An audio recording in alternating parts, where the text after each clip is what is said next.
Welcome to the Farnham Street podcast called The Knowledge Project.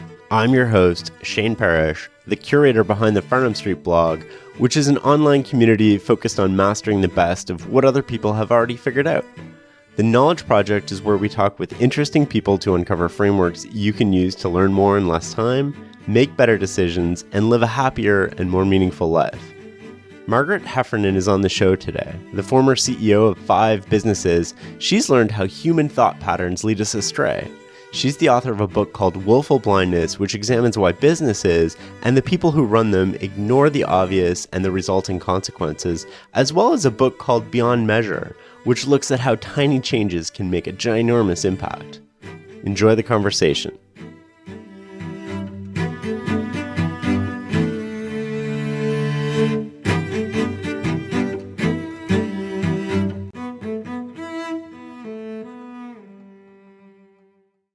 First of all, you wrote a book called Beyond Measure, which looks at how tiny changes lead to big changes. What one reviewer on Amazon said was, this book is filled with specific and meaningful examples of how to transform the work environment in order to improve not only performance and outcomes, but also the collective and individual experiences of all employees. Let me begin with this. I'd like to hear about the smallest change you've seen make the largest difference in a wide variety of organizations. Well, I guess the easiest one for me to talk about is the one that I did within one of my companies. So, as you probably know, I've spent most of my life in England, but in 1994, I moved to the US. My husband got a position at Harvard. And after looking around a bit, I ended up running tech companies for a venture capital firm. So the first company that I was running, I did what you would expect, which is hired all sorts of extraordinary and wonderful people and gave them all sorts of hard problems to solve. And my observation was that everybody came into work and worked very diligently and went home again. And the thing I chiefly remember is it didn't sound right. There wasn't a sort of, what I think of as a sort of jolly hum. And it certainly didn't sound like companies I'd run in the UK. And I thought about this and I was trying to figure out what's wrong. Is it just that, this is the US, it's not the UK, and companies sound different?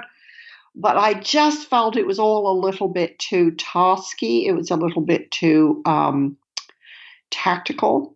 And what I chiefly remembered from my companies in the UK was at the end of the day, and definitely on a Friday, people would go to the pub and wait for the horrible London rush hour to subside. Right. And I thought, well, this is Boston, and about 8 months of the year it's winter. And everybody drives, and there aren't any pubs. So that's definitely not an option. And so I thought, well, what the heck? I'm just on Friday, I'm just going to tell everyone to down tools at 4:30. And every week, 3 people are going to tell us who they are and why are they here. And it was, it really was beyond awkward, I have to say. Because it felt very clunky, but I honestly was at my wit's end and I just didn't know what else to do. So I thought, what the heck, let's give this a shot. And, to be honest, the engineers mostly did PowerPoint presentations and the marketing people mostly did kind of stand-up comedy routine. But what it did is it stopped people looking at each other in terms of function and made them start to look at each other as human beings. And it was absolutely transformative in the way that people started to relate to each other and talk to people and, talk to people in the lunchroom and sometimes even go to a movie together or see each other at weekends or whatever. And it was quite interesting because many, many years later, I was talking about this at an HR conference in Boston. And unbeknownst to me, one of my former employees was actually in the conference. And in the Q&A session, she, put her hand up and said, I was there. It was absolutely transformative. And she remembered virtually every detail of these sessions. And, so I think this is about as simple as they come. But it was really my rather lame but effective attempt to get people to see each other as human beings, not as titles, not as tasks, not as experts, certainly not as rivals, but just to, what I would now call build social capital. Why do you think that we're more in tune with our workplace or more productive or happier when we have a human connection to the people we're spending so much of our time with? Well, I think the basic thing is that in any organization, the whole premise of organizational life is that together you can do more than you can do in isolation. But that only works if people are connected to each other. And it only really works if they trust each other and help each other. And that isn't automatic.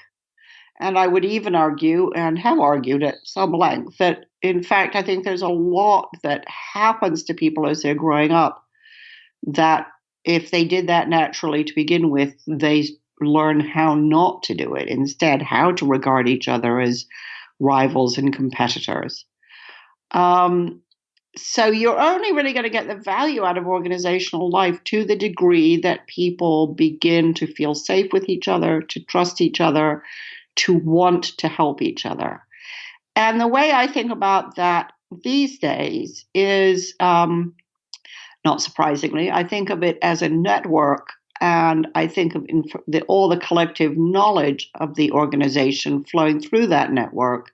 And what impedes the flow is distrust, rivalry, or not knowing what other people need. So to the degree that people are open and generous and information flows quickly, it'll find the problem that it is destined to solve. But all of the distances between people, all of the distrust or just ignorance as to who people are and what they care about, slows that flow down. Do you think a lot of organizations inadvertently create rivalry with incentive systems, or how does that come to be? When you think about an organization as a whole entity, there's very similar goals, but when you break it down into sub-entities, you have maybe competing or conflicting goals. Yeah. And why is it, do you think, that organizations develop such rivalries? Well, I think there are a couple of things. So I think there are kind of sins of omission and sins of commission. In other words, some of this happens organically, and some of it does happen, sadly, deliberately. So the stuff that's deliberate is to do with, definitely there are leaders out there who believe that the more people compete within an organization, the smarter and the better the organization will be. They pretty spectacularly misread Darwin. And, Darwin, there's no evidence that Darwin was a social Darwinist. And they've introduced systems like forced ranking. And forced ranking, in effect, pits everybody against each other. And bear in mind, certainly in the US, that most people, the US and to be honest, the UK, most people are coming out of competitive education systems. They may have had very competitive, pushy parents. The predominant metaphor for business in the US is around competitive sports. Mm-hmm. So there's an awful lot of competitive mindset that comes into a company, whether you ask for it or not. And when you add on to that systems like forced ranking and hierarchies, you foment necessarily status contests. And what all of that does is it implies that if I help you, you might do better, which by inference means I do worse. So I'm now pretty, if I'm thinking about this, and if I feel threatened or anxious, then I'm not going to help you. And I might know exactly the person who could help you solve your problem, or exactly the piece of information that would, help you develop your product or whatever. But I may be quite reluctant to do that because of both the kind of implicit and explicit kinds of competition that exist within the company culture. And I think that however much you say, we're all in this together and we all need to help each other, you have to think quite carefully about where are these sources of competition coming from, and what can I do to make it advantageous for people to help each other rather than compete with each other. Need a laptop that's built to perform and designed to last all day? Select Windows 11 PCs starting at $499.99 are now at Best Buy. Learn more at bestbuy.com. Best Buy. Imagine that. I wrote a little song to remind you, Choice Hotels get you more of the experiences you value. The Cambria Hotel's got it all. A rooftop bar, have a ball. Cocktails up here feel just right. Is Cambria amazing? All right. Bring a date, your team, or even your mom. Book direct at choicehotels.com. See you on the roof. A lot of organizations in response to that seem to think that they have to make seismic shifts to make seismic impacts. Part of what you're arguing is that, I'm thinking about all of these grand restructurings we see in the business news almost every week. And part of your argument is that that's not necessarily the case. Well, the data suggests that most of them won't work. The other thing people do, of course, is they think about silos. So what they do literally is knock down walls, which I think is kind of comic. So they knock down walls and they get a whole bunch of sofas and then they think they're done. And it's really interesting. I did some work with a big multinational chemicals business some years ago, and they did exactly this. And two things happened. One is they really had one of the most viciously competitive cultures I've ever seen in my life. And so none of that changed. In fact, people were more withdrawn because they no longer even had offices in which they could be safe and generous to the few people they trusted. And the other thing is the chief operating officer acknowledged to me that actually the real they paid lip service to collaboration, but really the reason they'd done it is it just saved them a fortune in real estate costs. So I think there's a lot in these restructurings that isn't necessarily strategic, although it's wrapped up as that. And I think there's also a lot in these restructurings that doesn't appreciate that actually the crucial thing here are the sort of social bonds between people. And that doesn't have to take a fortune to address, but it is going to take time. And it is going to require that people understand why it matters as a business issue. It's not that we've all just become Girl Scouts and Boy Scouts.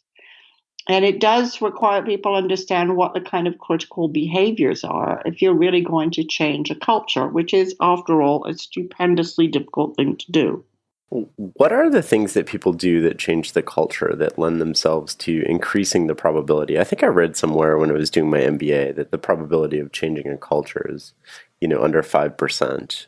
But there must be things that people can do that correlate to improved odds. Yeah. Well, I think it is obviously it's really important who you hire. It's really important the signals you send to them as to the kinds of behaviors you want. I think that having kind of critical people who appreciate that generosity is a business characteristic. It's not something you just save for out of work time. I think that's really fundamental. If you really believe that the value of collaboration lies in the kind of aggregation or compounding of talent and creativity, then you have to have an environment in which people are really prepared to help each other. And people are only really going to be prepared to help each other if they will feel that they in turn will be helped when they need it. And if you feel that not egregiously, but respectably, you might get a bit of credit for your contribution because people don't like to feel invisible, quite rightly. So, so basically, people don't want to feel like they'll be taken advantage of. They definitely do. And, Adam Grant, of course, is brilliant on this subject. They don't want to feel that they'll be taken advantage of. And as Adam has shown, people have quite a good sense of who the takers are. Mm-hmm. But I think they also like to feel that their contribution has value. And the best way for them to feel that is for somebody to tell them. Now, that doesn't mean that every day you go into work and make the equivalent of an Oscars acceptance speech, But it does mean that you kind of have to remember who helped you, and people whom other people want to help are very good in remembering those things. I mean, for me, one of the most fun parts of writing books, actually the most fun part of writing a book, is writing the acknowledgements, because it's really fun to remember and to keep track of, if you can, all the people who helped you. But it's also a way of saying thank you. Why did you start writing books in the first place? Good question. Well, I had run 5 businesses and I had got to the point of thinking, I don't want to do this anymore. I had hired and fired so many people. I was fairly burnt out. And I remember going to a Fast Company retreat of people that, writers and people they thought were interesting. And somebody there, and shame on me for not remembering who, said to me, Margaret, just because you're good at something doesn't mean you have to do it forever. And that really stuck with me. And I thought, well, I don't have to run companies forever. That's cool. And I thought, so what I want to do next is I want some sort of business that requires no employees. Now, at that point, your options are pretty limited. And also at the time, so this would be the early 2000s, coaching was a pretty kind of Wild West arena, and it wasn't an area I wanted to go into. And a friend of mine who's a literary agent in London said, Margaret, you should write a book about the internet. And I thought about it for a long time, and I thought, actually, it's either too early or too late. I'm not sure which, but I don't have anything very interesting to say. And the world's full of books with nothing very interesting to say, so let's not add to that. But it did get me thinking, well, what would I like to write about? And so I think, those different things, the wanting a business with no employees, the encouragement by my friend, the literary agent, and the great question was, what is interesting enough to you that you might have something to say? I think that's pretty much the kind of combination of events that led to it. And it's fair to say, before that, I'd written a number of screenplays and radio plays and radio programs.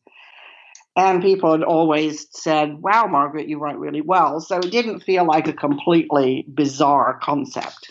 I want to come back to how you having wrote plays. But first, are there, you've run 5 businesses. Are there recurring patterns to the irrationality that you see happen in organizations you've observed from the outside and run?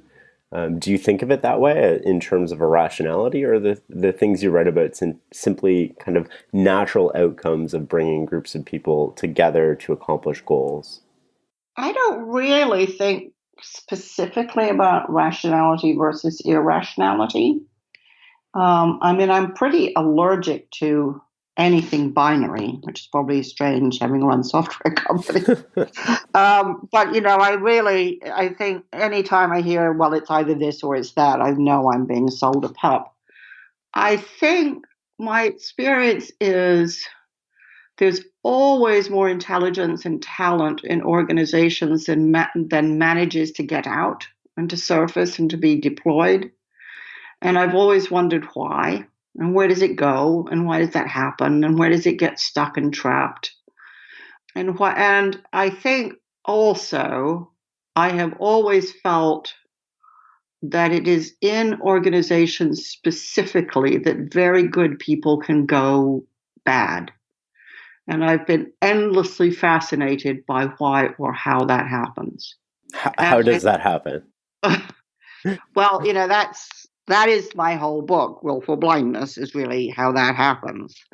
But I always felt that wasn't about rationality or irrationality. It was all sorts of stuff, kind of distracting or sending people on detours from themselves. And I wondered why. And, so I used to wonder why you'd have a huge number of creative people doing very uncreative work. I wondered how you could get huge numbers of perfectly decent people doing really terrible things. I think I was highly driven to run companies in a desire to try to not do that.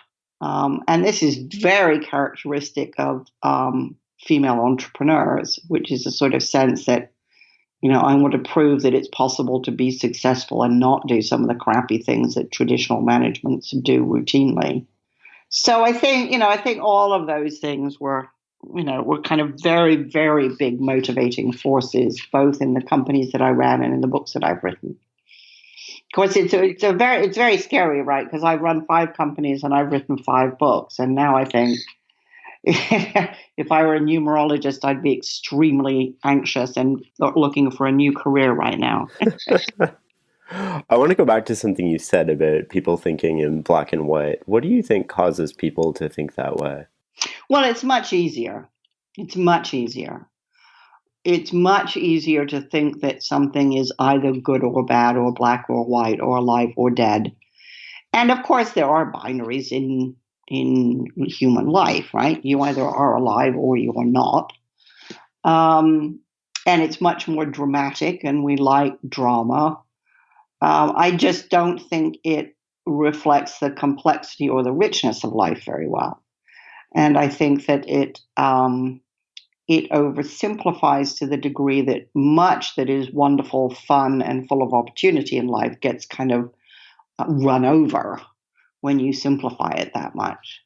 And it's kind of interesting because I think, I think about this quite a bit in the sense that I think a lot of my books are probably more complex than the genre likes, but perversely, I don't really mind.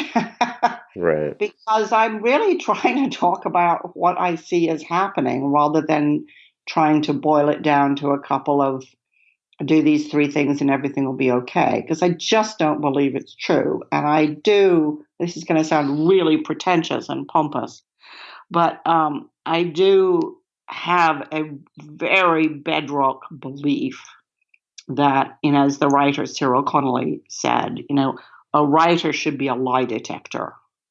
And so I do care probably disproportionately about trying to get things right. And that means they're not going to be simple. When you're writing, it's really it's probably easier to come at subjects from a place of nuance. But when you're in your day-to-day moment, when you catch yourself kind of thinking in black and white, how do you get out of that? Well, I quite often think to myself, well, Margaret, if you think it's that simple, you have got to be wrong. So I like that.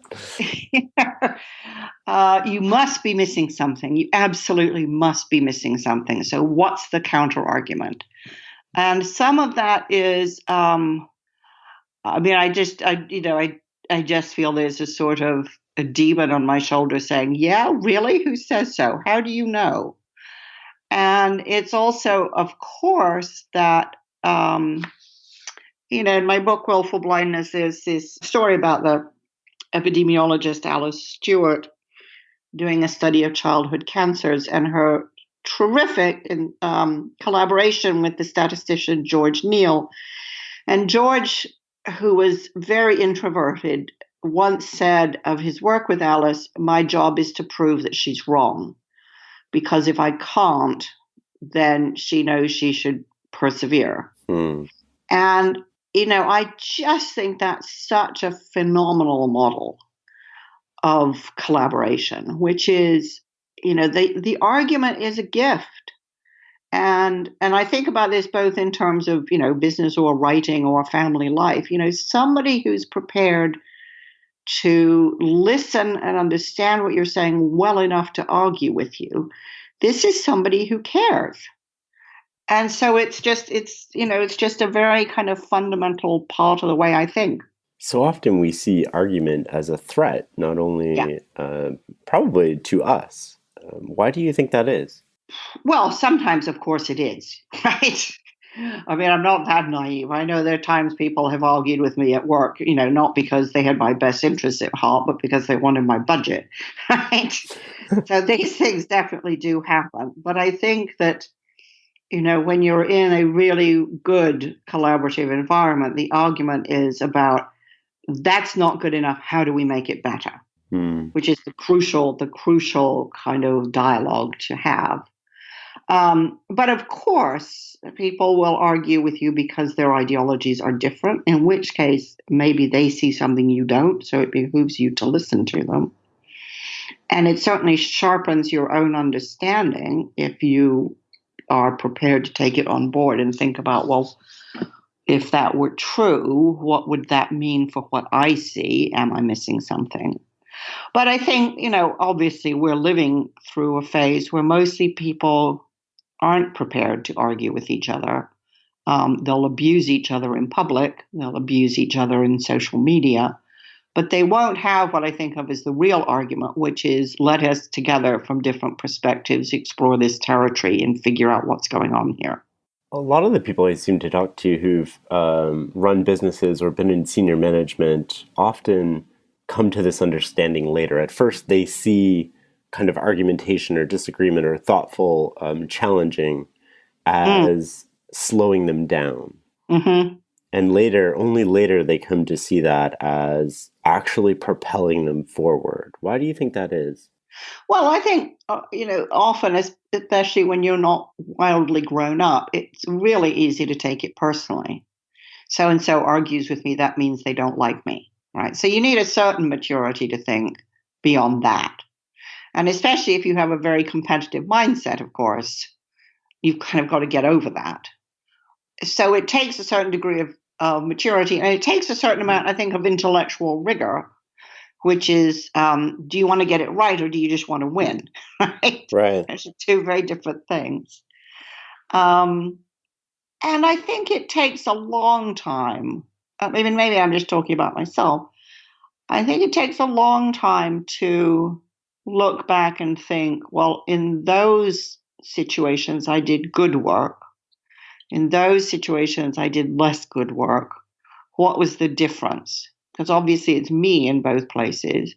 So what were the conditions in which it was easier for me to do better work? And it's interesting because I think that, we often tend to think, well, if I did good work, that's me, right? And I think one of the things I'm constantly probing is, of course it's you, but it's also the environment and the context in which you're operating. So what is the context that's really conducive, to creativity or productivity or, perfectionism or whatever you're pursuing? Because I think this notion that you can do wonderful work regardless of context is romantic and naive. I would 100% agree with that. What environment was conducive for you when you were running these companies to doing wonderful work? Well, I had an investor who argued with me quite a lot and was a brilliant guy. And I think we both understood it wasn't personal. So that was terrific. I had a hardcore of people that I worked with for quite a long time and with whom I developed very high levels of trust and respect and freedom and safety, which is we could be very open with each other. I think a certain amount of pressure. I think that when I worked at the BBC, at one point I made a documentary where I had a huge budget and a huge amount of time, and it's hands down the most boring thing I've ever done. I mean, not for me, for the audience. It was just, I researched it to death. Right. And what that taught me was actually I like having some pressure, not insane pressure, but I do pretty well under pressure. You need a constraint. I need a constraint. And actually my biggest danger is that I'll accept insane constraints and only afterwards realize, actually, Margaret, you just agreed to do something impossible. But I like constraints. And I like doing things I've never done before. I like trying to do something that I recognize from the outset is going to be difficult. As you were running these companies, how did you make decisions? Did you have a structure for how you went about doing that? Oh, I'm pretty sure I didn't. Which is to say, to the degree that we had a structure, we had, a good senior leadership team in which debate was pretty easy. I remember, for example, having on my senior leadership team, a really lovely guy named Will Richmond, and Will was what I think of, perhaps unfairly, as a classic Harvard Business School grad, which he was. So very, I think what you would call rational, very logical, very thorough, very careful, very different from me, in other words. And he complimented you. And he asked some really hard questions that would always stop me in my tracks, and they always made everything we did better. And I think he found us rather baffling, and I think some of us found him baffling, but there was no doubting his goodwill and serious intent. And so I think we, to the degree that we had a process, we all had to feel in our different ways that the decisions that were being made were for the good of the business. And this has been a kind of, I guess you could say, hobby horse of mine, which is, I always thought as chief executive, my job was to do what was right for the business, which would not necessarily be what I wanted or what I liked or what was fun or what was easy. I just thought the only job description is what's right for this business. And I think we all felt that there was just a point at which, when we came to discuss crucial decisions, that was the only question on the table. I like how that frames the debate in terms of everybody might see things differently, but they're all coming at it from almost the same intent. Yeah, and everybody wanted what was best for the business. Well, that was the working assumption, and I think generally speaking it was true. But it's not, it's not about me, and it's not about sucking up to me. And I think that, this is another very kind of recurrent theme in my work, which is, power is incredibly disruptive, and you have to be very wary of it, and try super hard not ever to have to use it.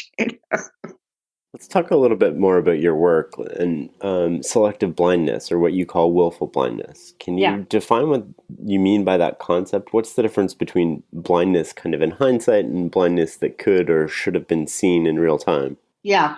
So willful blindness is a legal term. And I first encountered it when I was writing 2 plays for the BBC about the collapse of Enron. Mm-hmm. And in the trial of Jeff Skilling and Ken Lay, the judge, Simeon Lake, referred to it in his summing up to the jury. And he described it as if there are things that you could have known and should have known and somehow managed not to know, the law deems that your ignorance has been a choice and you're responsible for the choice that you made. And so when I was writing that book, the critical determinant for the cases that I chose was there had to be ample evidence that the information that was ignored was easily and freely available. So, for example, at one point I thought of looking at the case, and I'm going to forget his name. There was a horrible case of a of a man in Austria who had kept his daughter locked up in a basement for years and raped her repeatedly and had a child by her and so on. And I thought, meanwhile, his wife and the rest of his family was living upstairs. And I thought, is this a case of willful blindness? And as unpleasant as the case was, I read through, everything I could find about it. And I determined that actually it wasn't knowable, that this is what was going on. And there was no evidence that anybody knew what was going on, in which case it was not willful blindness. It was just ignorance, right? So the ignorance wasn't a choice. It was just nothing to go on. Whereas if you take, for example, what I wrote about the Texas City accident at the BP plant, there are years of consultant reports talking about how dangerous the site is. So, that were commissioned by BP and sitting in filing cabinets in BP. So that was the really crucial defining characteristic of every case I looked at, which was it possible to know this? Because if it wasn't possible, it's not willful blindness. Right. What circumstances do you think lead to people being willfully blind if something is knowable? I mean, what's the core of selective or willful blindness in organizations? Is it's too hard to face the reality the way it is, so we deny something instead, or is there something that leads us to it? Well, there are lots of different things. I mean, I think so. There are a whole bunch of things. One is, we all have mental models of how the world works. We have to, because we couldn't make sense of the world otherwise if every day we started afresh. And the problem with mental models, also business models, also economic models, is they attract confirming data and they repel marginalize or trivialize disconfirming data. Mm-hmm. So our, what Alan Greenspan calls our ideology will be very useful in bringing to us information and prioritizing information that our model suggests is important, but it will fail to highlight the stuff that the mental model says doesn't matter. We would like to think that, it being the nature of organizational life, that we're surrounded by people who are different from us and will therefore might come to us with a disconfirming piece of evidence. But of course, we are individually highly attracted to people just like ourselves. So we're most likely to choose to be surrounded by people who, roughly speaking, share the same mental models and therefore will see the same things that we see and not see the things that we don't see. So they may be sort of amplify our blindness. Mm-hmm. In addition, there's this fabulous research on organizational silence by Morrison and Millikan at NYU that shows that people have issues and concerns at work, but they don't voice them either because they're afraid that they'll be labeled troublemakers, or it just nobody will pay attention, so why bother? It's just more trouble than it's worth. And in addition to all that, of course, as human beings, we're very obedient, we're very conformist, we want to belong. And if we see something going wrong and nobody else is making a fuss about it, we will take cues from them and think, well, maybe it's okay. Maybe everybody else knows something I don't, and it's all fine. And I think that there are characteristics of hierarchy that exacerbate this. So I look up and see that my boss looks pretty happy, so I'm not going to rock the boat, because my job description for myself is keep the boss happy. So I think hierarchy exacerbates it. I think bureaucracy exacerbates it. So I have a job description, I have 25 KPIs and 37 targets, and none of those say, if the house is on fire, call the fire department. So when the house is on fire, I don't call the fire department because I'm way too focused on my KPIs. and I can only think about one thing at a time, and I'm already overwhelmed, and I'm probably also quite tired. So you put all those things together, and you can get Wells Fargo and Volkswagen and General Motors and the economic crash and so on and so forth. What causes some people to buck that trend? Is it a personality trait? Is it something, a crusade? Is it, I've worked in organizations where there are some people who are, I would say, relentless, and they come from a good place, not malicious intent, but they're constantly challenging the status quo and making sure that other people can't be blind to information. What causes that to happen? If you want all of your data in one place, you need the Intuit ERP. I'm Damon John, and I run my growing business on Intuit Enterprise Suite. Learn more at intuit.com/ERP. Well, it's really interesting, and it's a very, very hard question to answer because, there's a lot of mythology around such people who are customarily described as whistleblowers, although that's quite a complicated term. So there's a mythology that says they're mostly women, and the research doesn't bear that out. There's mythology that says they're people of faith. The research doesn't bear that out. The only thing I could find, and I've interviewed hundreds of such people, they tend to be a little nerdy. And I emphasize a little because, not spectacularly, but they are definitely people who like detail. And as a consequence of liking detail, they may be slightly better than average pattern recognizers. So they'll start to see things that will prompt questions. I like that. And they're very good at doing, this is how Hannah Arendt defined thinking. They're very good at having a conversation with themselves along the lines of, what does that mean? Does it matter? If it mattered, what else might I see? Oh, I've just seen that too. Ooh, that's tricky. So they're doing that all the time. It's not generally speaking switched on by a problem. It's the way they experience life. So I think there's that.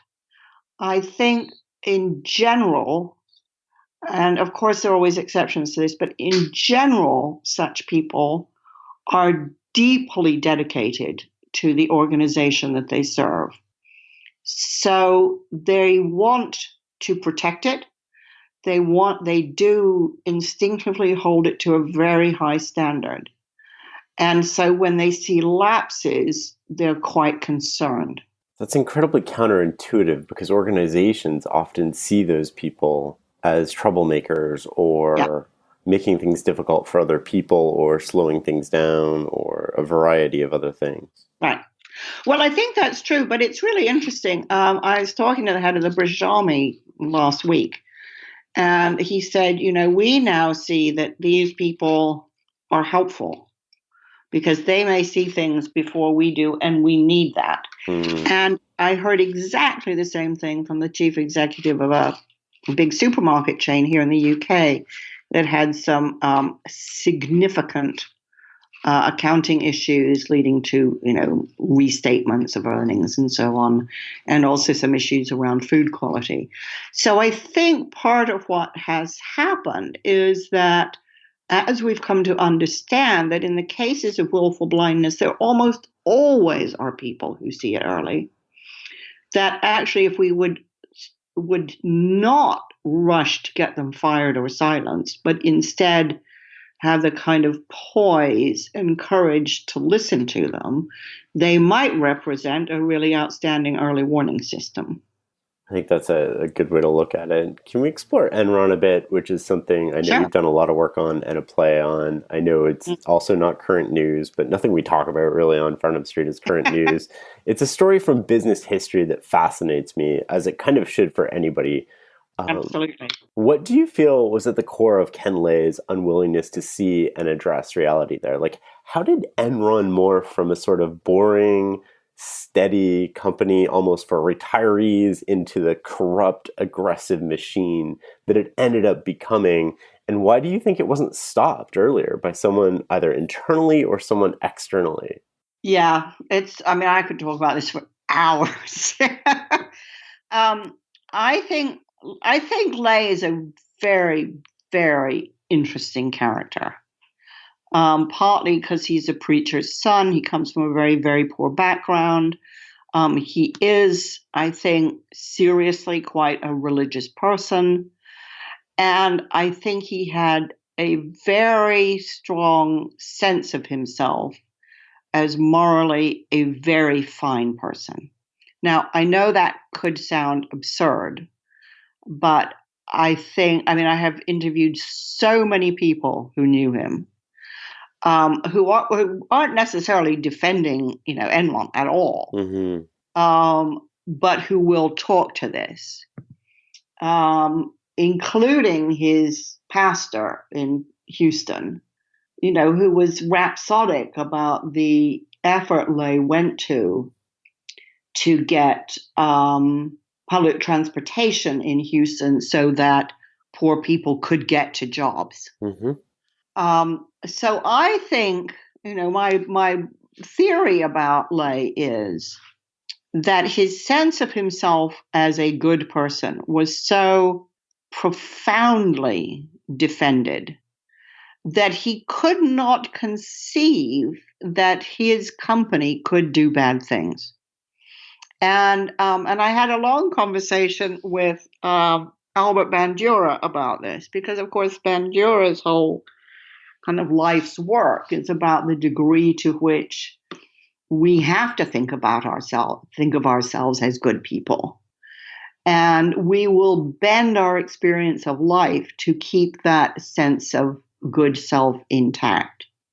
And so I think that's what was going on with Lay. And of course, it's also important to remember, when everybody says you're the greatest thing ever, and they surround you with praise and wealth and accolades, that's very seductive, right? So that I think explains why he didn't see it. It doesn't explain why it went wrong. Why did it go wrong? I tend to believe that that's more to do with Skilling than with Lay, though I may really be letting him off the hook here. Skilling clearly did believe in social Darwinism to an extreme degree, and absolutely played on the competitive instincts of people in the company. And everything in the company culture was designed around this. Now, I think it's also true that Enron was packed full of people who were very uncomfortable with what was going on. And I remember talking to Sharon Watkins about this, and her saying, I think it was with Skilling that they decided to do a kind of Christmas show of The Wizard of Oz, which is almost as big a clue as you could ask for, right? Yeah. That this is all fake. So there's a kind of collective awareness there.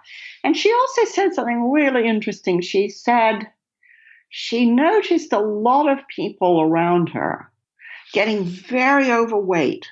And she wondered, what was the emptiness they were trying to fill? In other words, they kind of felt something was wrong and they were overly driven to comfort themselves. And she talked also about, private conversation that she had with people while working there about, is this what happened in Germany?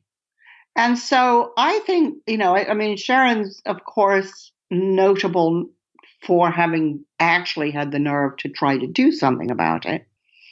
But I think, there's evidence that lots and lots and lots of people knew that it was going badly wrong. Now, I think, Skilling was a very intimidating character, quite, extraordinarily aggressive. So if people are afraid, which in a competitive environment like that they will be, and they have huge incentives to just shut up and deliver, they will. We know this. What can we do to avoid a similar fate? Well, it's a great question. I think we have to be very humble about how fragile our sense of good and bad is. And, Stanley Milgram wrote about this brilliantly. He talked about how when we go into an organization, our moral focus shifts, essentially from wanting to be a good person to wanting to do a good job. And we implicitly assume that doing a good job is doing what we're told. And there's much in our organizational life that creates, if you like, a sort of special identity for us. The person you are at work is not identical to the person that you are at home, which also is probably not entirely consonant with the person you are on the golf course or, on the baseball pitch. Identities are not as absolute and fixed as we used once to imagine. And so we have to be very alert to how we change in different environments and pay attention to what we leave behind and what gets amplified. And it's, I think it's a very hard problem. I work on a thing here in England called the Responsible Leadership Program, where, we work very hard with senior executives to try to alert them to the dangers that exist in organizational life, not because the organizations are bad, but just because there are organizations, right? And obviously some are more dangerous places to work than others, but the assumption that you're just, that the assumption that Ken Lay made, if you like, I'm a good person and therefore nothing I do can be bad, that's just not safe. I think that's a good place to end the discussion on Enron. And we'll have to have an Enron. I think so. Yeah, we could definitely do an episode. We could just dissect that case. I know, but it's really funny because I remember talking to Frank Partnoy, and he said, it was when he was teaching corporate finance at University of San Diego, and he said, most of his students have never even heard of it. Oh, that's so sad. And and we were joking, and he said, what we need a desk calendar of business catastrophes. Because otherwise everybody forgets. Yeah, and you're doomed to and we kind just of repeat the stuff. Yeah. I want to hit on maybe a bit of a touchy subject and switch a little bit more to some personal questions. The intersection of a couple of things that you've written about a lot is seemingly coming into the forefront now. So women in the workplace and this this concept of willful blindness that we've been talking about. Do you think that the massive list of kind of previously unreported sexual harassment coming to the forefront is sort of a prime example of people having turned a blind eye for all of these years? And what has watching this unfold meant to you personally? Well, it's interesting. Absolutely, it's an epic example of willful blindness. And in fact, off the back of that, my publishers have just commissioned an updated edition of the book. And not only because of that, because obviously there are many cases that have occurred, high-profile cases that have occurred since the book came out. But obviously, this is really just an epidemic, right? So why? Also, I became very uncomfortable at one point a couple of weeks ago where, people were just quitting left, right, and center. And I felt like it was watching a production of The Crucible. Mm. And I talked to a friend of mine who's a lawyer and just said, what's going on here? This, it makes me uncomfortable that this is getting such a head of steam. And she said, well, Margaret, these individuals are being fired now because the companies have been keeping dossiers. They all knew. But as long as they could get away with it, these high-profile people are delivering real business value. And they're able to fire these people very quickly because they have the information. Oh, that's interesting. I hadn't thought of that. I hadn't either. And it made me feel a little more comfortable, although, there's nothing about this that should really make anybody terribly happy, except that maybe now it'll stop or at least reduce. So the first chapter in Willful Blindness is about bias. And of course, we inhabit a business environment that was built by men for men in their own image and not surprisingly favors men. And I think that concentration of power is always dangerous. And I think everybody's biased. The biology suggests that everybody's biased. And so when you have one group that basically holds power with bias in all of them, you are going to get what economists call perverse outcomes. Now, you can look at it a different way, too. When I wrote my first book about women's corporate careers, I thought a lot about power and the reason I thought about it was because so many women said to me they didn't really like the idea of power. And I always thought, really? How are we going to get anything done without it? And I think what I concluded was that it isn't that women don't like power at all, but that we think of it differently. So many of the very, very successful women I interviewed for that book and for my second book, which is about the rise of female entrepreneurship, Women on Top, thought of power as orchestration, the power to bring people together to do collectively what they couldn't do alone. I think there is another concept of power, which is about domination. And I think that's specifically the kind of power which women were saying they rejected. And I think there are certainly many organizations, many corporate cultures where power is about domination. And in those environments, the kind of harassment and intimidation that we've seen is possible. And, harassment is an abuse of power. It happens because people have power over others. Do you think we're about to see a lasting change? I don't know. I think, I guess I have two questions. One is, will it all blow over and everybody think, oh, thank God that's over, we can go back to business as normal, whatever that is? And I have a second question, which is, will it trickle down? Which is, I remember interviewing a young woman who worked in a car showroom talking about sexual harassment. So this is not a famous young woman working in not a famous place for not a famous boss. And my question is, will her life, her working life, get better? Because if it doesn't, then this isn't good enough, right? And I really don't know. I mean, it certainly feels, and I know everybody's saying it feels like a real sea change. And I would really love to think that it is, but I think for it to have lasting impact requires more than heads rolling. It requires as well as the kind of negative, let's get rid of this, it requires a positive, which is, what is the concept of power that replaces it?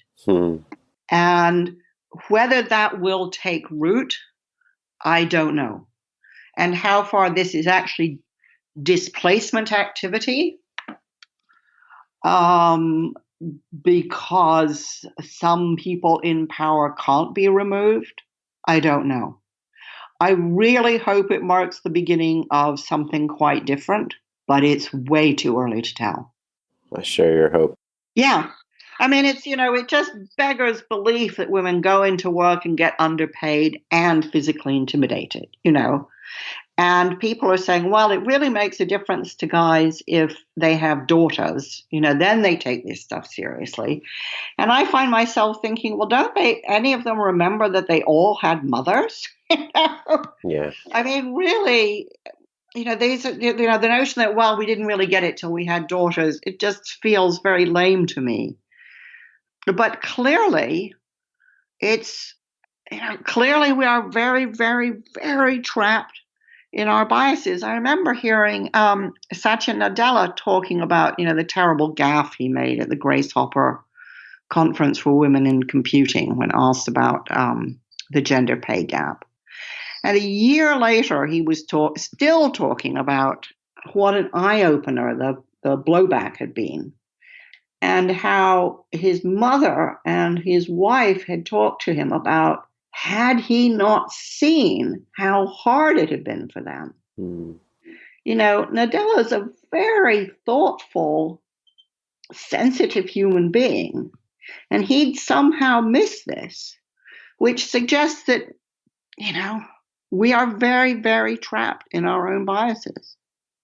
Well, hopefully we can help people step back and get a little more perspective and context, in the sense that we can learn about some of these things with an enduring progression. I certainly hope so.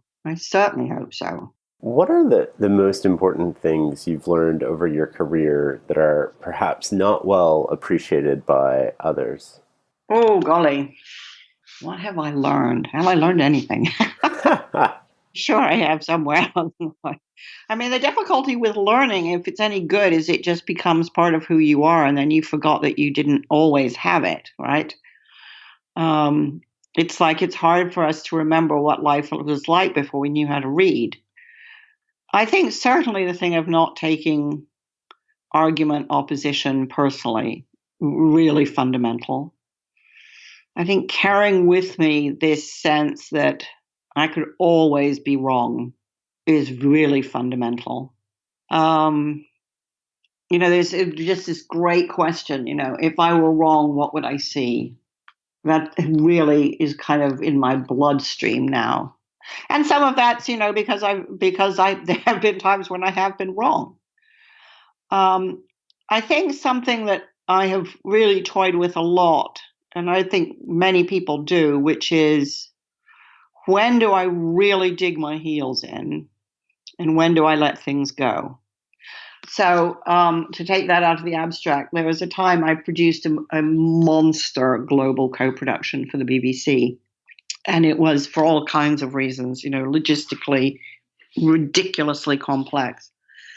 And among other things, it involved a number of live broadcasts from Paris.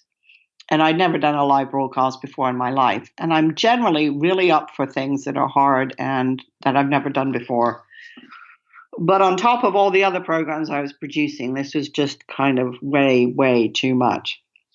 And I remember going to my boss at the time and saying, I have no expertise. I have no experience. I don't think it plays to my strengths. I'm absolutely drowning in the 10 other programs I'm responsible for. I need help.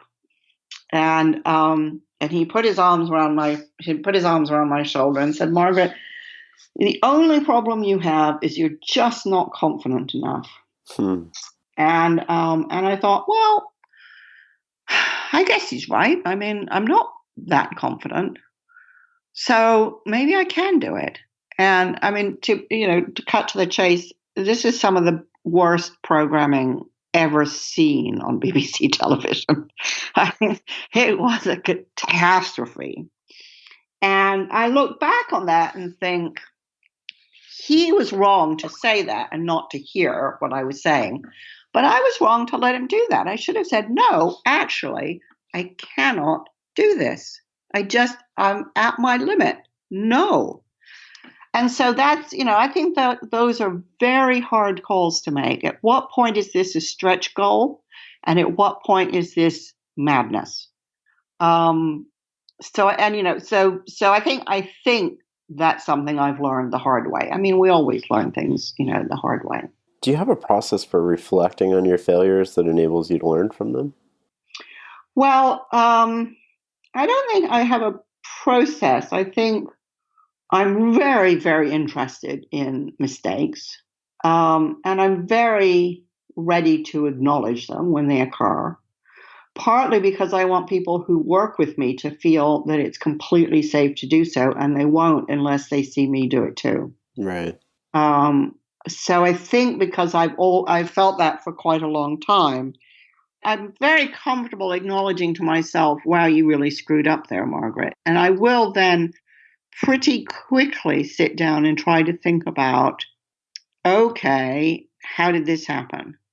So let's not say it was a fluke. It might have been a fluke, but let's assume it wasn't a fluke. What were the things leading up to it that caused this to happen? And can some of those things be changed? And sometimes, the answer is no, actually, everything went right. You just blew it. But mostly you can see, that there was no margin for error. There wasn't enough margin for error, or I was working too hard to please, or I didn't spot some early warning signs, or, a classic mistake I made more than once was I thought I could do it for less money than I could, or I could do it with fewer resources than I could. So I guess, I don't tend to think this is a judgment on me. This is, Margaret, are you a good person or not? I tend to think, what could you learn from this? I think that's a good way to look at it. And, and I was very lucky because my chief investor once said to me, Margaret, I don't mind you making mistakes. I'm just going to be seriously pissed off if you make the same mistake twice, because that's going to show you weren't paying attention. And I thought that was terrific. So I said, okay, my promise to you is I will make different mistakes every time. That's a good promise. Well, what sort of things do you read? Like, what's on your nightstand right now? Oh, wow. All sorts of things. I read fiction in the summer or when I'm not writing. I read fiction mostly in the summer because I think it's just good for me, good for my brain. I'm trying to think when I'm looking around my office. What am I reading? I'm reading a book called The Curse of History at the moment. Analogies at War is another book I'm reading. So I'm reading quite a lot of history at the moment. And I always read a lot of history, that's fair to say. There's a book across my desk on Thomas Becket. So I read a lot of history. I read a lot of fiction. I read quite a lot of poetry. I read quite a lot of history of art. I read very, very few business books. Has it always been that way, or is that just as you've grown in life? I think it's always been that way. I read a lot of biography. I'm looking across my office at a fantastic double biography of Mary Wollstonecraft and Mary Shelley, mother and daughter.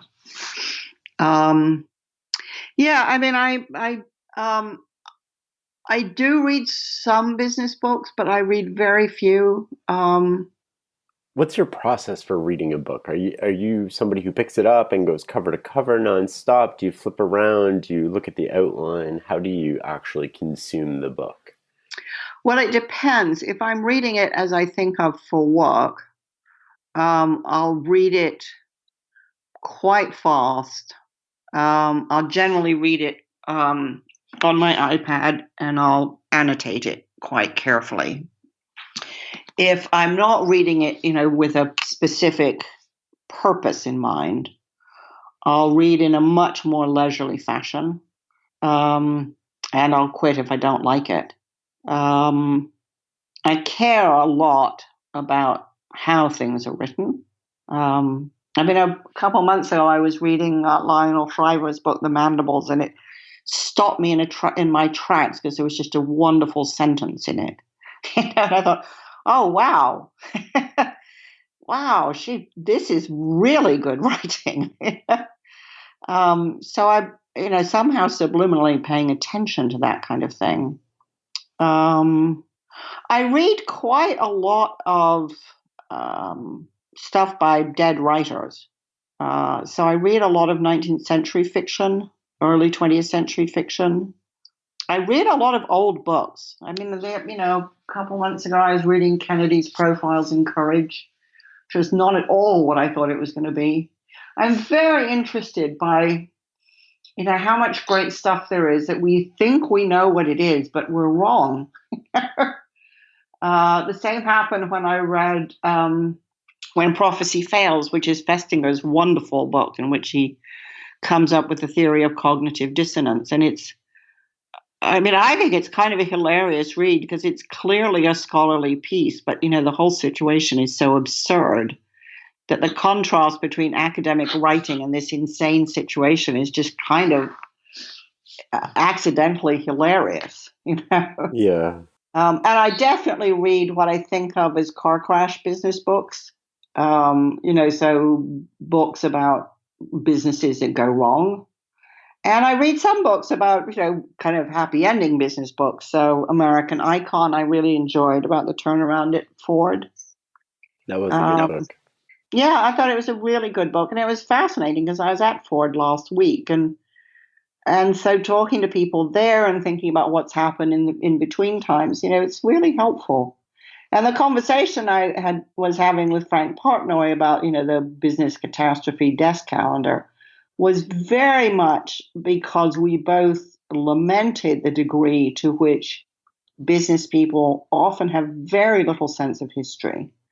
And history is almost never taught in business schools. It's all the live case studies or the case studies, where the ending is known and therefore implicitly, structurally looks predetermined. And I just think that having a sense of what the longer story is really important. I agree with that. You've led a varied life. You've been involved with so much over time. Was there any grand design behind it, or were you just putting one foot in front of the other? What would you say to a young person who wants to follow in your footsteps? Well, definitely absolutely no grand design. Absolutely none. I've definitely experimented with lots of things. I think so. My advice, to my kids is try stuff. And whatever you're going to try to do it with people who do it at a really high level. So just try to work with people who you think are really serious about what they're doing. So don't mess around. If you're going to do it with the very best people you can find. Because even if you then decide, actually, this is not my thing, you will have been exposed to high quality thinking or high quality doing. Yep. And that's just always more interesting. It's interesting because both my kids went to a school here in England, which is notable for being a really outstanding music school. But they didn't specialize in music. And what was interesting, and they said this to me, is the music in the school is so outstanding, it just gives you a sense of what excellence is. Right. And I thought that was a really good way of putting it. Super insightful, yeah. Yeah. So I would say, try stuff, but try stuff done as well as you can find it. And contribute as much as you can. So be generous. Be curious. Be reliable. I think reliability is the most undervalued characteristic. If you say you're going to do something, do it, no matter what. Yeah. And be interested in other people because they are all interesting. No matter who they are, they're interesting. It's up to you to find what's interesting in them, but it's in there somewhere. That's what I tell my kids. You can learn something from everybody. Your job is to be a detective and kind of like find out or uncover what that is. Yeah, that must be the fun thing of what you're doing now, which is being able to have wonderful conversations with people. Yeah, and you're definitely facilitating that. Yeah, but you're facilitating that too, Thank you. Yeah. Where can people find out more about you? My website, which is just www.mheffernan.com. And that's the best place to look. Awesome. Thank you, Margaret, so much. Find out very much about me for the next 9 months because I'm not doing any more speaking engagements because I can get my head down and write something different. Well, I look forward to when that comes out. So do I. Thank you so much for agreeing to come on the Knowledge Project. This has just been an absolutely wonderful conversation. Well, I've enjoyed it, and Adam said I would. So I appreciate you making the time for it and asking such great questions, because I do often think it takes a lot more to come up with a good question than to come up with a good answer. I don't know if that's true, but we definitely try to come up with interesting questions that we can ask people that we haven't heard before on their interviews. And the process that we use for the podcast is very labor intensive and time consuming in the amount of work that we put into a show. But preparation's everything, isn't it? Right? It's not necessarily that it will go the way that you think, but if you're prepared, more interesting stuff will happen, I think. I 100% agree with that. So that's why we do kind of what we do. I don't know how people put out shows like every 2 weeks, where we struggle to kind of do one a month at this point. But it depends on what you care about, doesn't it? Do you want to do a huge amount of stuff, or do you want to do something really well? Oh, exactly. Yeah. Hey guys, this is Shane again. Just a few more things before we wrap up. You can find show notes from today's show at fs.blog/podcast. You can also find out information on how to get a transcript there. And if you'd like to receive a weekly email from me filled with all sorts of brain food, go to fs.blog/newsletter. The newsletter is all the good stuff I found on the internet this week that I've read and shared with close friends, books I'm reading, and so much more. Lastly, if you enjoyed this or any other episode of The Knowledge Project, please consider subscribing and leaving a review. Every review helps us make the show better, expand our reach, and share our message with more people. And it only takes a minute. Thank you for listening and being part of the Farnham Street community.